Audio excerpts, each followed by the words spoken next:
This is UAMS Health Talk. Welcome back. I'm your host, Caitlin White. And with me today are Marley Anderson and Destiny Caldwell, both pelvic floor physical therapists from the University of Arkansas for Medical Sciences. Today, we're talking all about healthy pelvic floor habits. Destiny, I'll have you start us off today. What is the pelvic floor? So, your pelvic floor is just a group of muscles that are located at the base of your pelvis. They're heavily involved in bladder, bowel, reproductive, and sexual health. And they're just like any other muscles in the body. They're just located in a slightly more intimate and personal area. And Marley, what kinds of things do you treat as pelvic floor physical therapists? We treat a lot of different diagnoses. Some of the more common ones that we treat and that we see is urinary and fecal incontinence, as well as urgency and increased frequency. We also treat things like pelvic pain, pain with sexual intercourse, pelvic organ prolapse, pain during pregnancy, as well as we work with some of our pregnant patients on labor and delivery prep. And we also work on postpartum recovery and a lot more that just kinda covers the general basics of what we see. Of course. Well, Destiny, what are some tips that people can do to promote a healthy pelvic floor? So there's a lot of things that people can do to promote a healthy pelvic floor. So many to list. We'll just start with some things that you can do daily that can help promote that pelvic floor health and bladder health specifically. So one thing is if you find yourself hovering over public restrooms, I know it's something that we all just dread using, but if there's a way for us to be able to sit down and allow the pelvic floor to fully relax, that's very, very helpful, whether that's bringing disposable toilet covers or any sort of like sanitation wipe that can put your mind at peace. Hovering over the toilets will lead to incomplete emptying just because you're not allowing your bladder and your pelvic floor muscles to do their job fully. Another thing that people do very often is trying to stop the flow of urine. Usually, this is like a check of their pelvic floor strength. Like, oh, am I strong enough to stop the urine flow? And I think that this is something, if done often and repetitively, it will lead to incomplete emptying as well, and it will also lead to some tension, which can increase your risk for UTIs. So if you can, just when you're on the toilet, sit all the way down and let the urine flow. That will allow your pelvic floor muscles to work as they are designed to.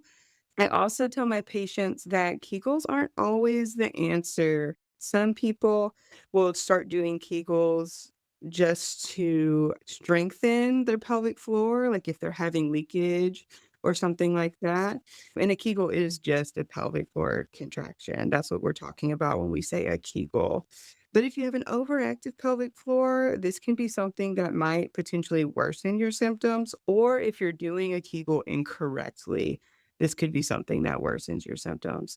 I just tell people if they're gonna look into strengthening or if they need any guidance on creating a healthy pelvic floor specifically, seek a pelvic floor therapist to give them an individualized care plan. And I think I'll let Marley talk about a couple of other things.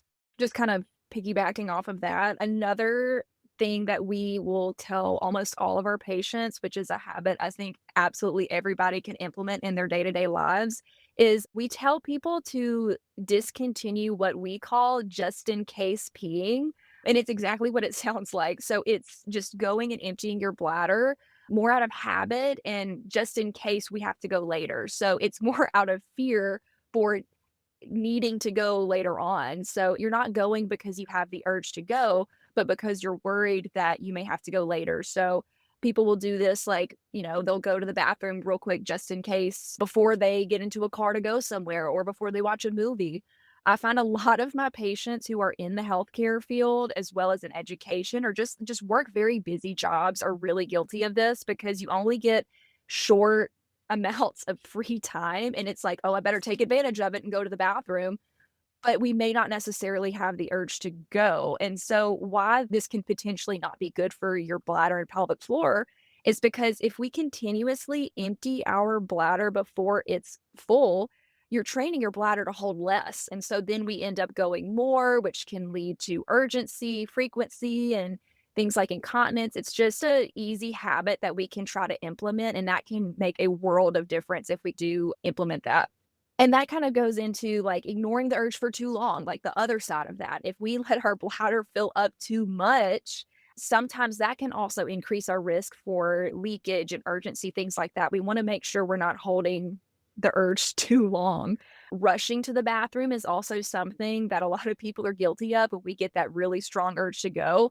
Rushing to the bathroom can actually increase our risk of urinary incontinence and leakage. So it's kind of a mental thing, but, like, forcing yourself to take your time going to the bathroom is super, super important. And then the last one that I can really think of is, like, something we also tell patients not to do is something that we call power peeing. And it's essentially pushing or straining on the toilet to empty your bladder. So kinda like Destiny said earlier, those pelvic floor muscles need to relax whenever we empty our bladder and go to the restroom. So if we're pushing and straining, we're kind of interfering with that natural mechanism, and it can actually increase your risk for things like pelvic organ prolapse. So we just need to let the body do its thing, sit down and relax, and just discontinue the straining and the pushing. Oh my gosh, I do so many of the things that y'all listed, and I guess it's the more you know, it's good to know the things I need to change, right? But Marley, I'd love to stick with you for a second. Is urinary leakage ever normal or to be expected? I'm so glad you asked that. One thing that we, like, say a lot in our clinic is just because something is common does not make it normal. And so urinary leakage is never normal, but I feel like as a society, we do tend to normalize a lot of pelvic floor conditions, especially leakage. I can't tell you how many times I've heard patients say, "Well, it's just a part of getting older," or, "Well, like, it's normal, I just had children." Like, we have normalized leakage so much when it is something that can be addressed and needs to be addressed. So, like, things like childbirth and aging, going through menopause, like, yes, those things can increase your risk of urinary incontinence and leakage, but there are absolutely things that we can do to prevent that from getting worse, to go ahead and address it before it does get worse. And so, like, that is definitely something we tell patients. We need to stop normalizing having leakage as a society. And so I do think that that is something that we strongly emphasize in our clinic. Destiny and I do. Beautiful. And Destiny, who should come see a pelvic floor physical therapist? Well, I will say Marley and I are very, very biased, but we personally think everyone benefits from pelvic floor PT, as everyone has a pelvic floor. But like Marley just said, especially after giving birth or going through menopause, those are big changes for women specifically that they might need some assistance on, as it's a big change in their body hormonally and physically. But even if you're not in that stage of life, if you're having symptoms of urinary leakage, pain with intercourse, pelvic pain, things like bowel leakage or constipation, you could benefit from seeing a pelvic floor physical therapist and getting a individualized plan of care for you. I love that we're doing this episode today because recently my chiropractor recommended that I go see a pelvic floor specialist, and I never have. So, Marley, I would love to know, what should someone expect from their first pelvic floor physical therapy appointment? Yes. So we get a lot of patients who come in for their first appointment and they're very nervous because they don't know what to expect. We can kind of Google things that may seem a little scary about pelvic floor physical therapy. So we tell people the first appointment is an evaluation. So that's where we're going to, like, discuss your symptoms and your medical history and just get a lot of information. Now, one thing that Destiny and I are both trained in doing are internal and external vaginal and rectal assessments. Now, we do not do these assessments on the first visit. So we always tell our patients, take a deep breath. Today is going to be a relatively, like, easy day. We're not going to be doing anything like that on the first visit.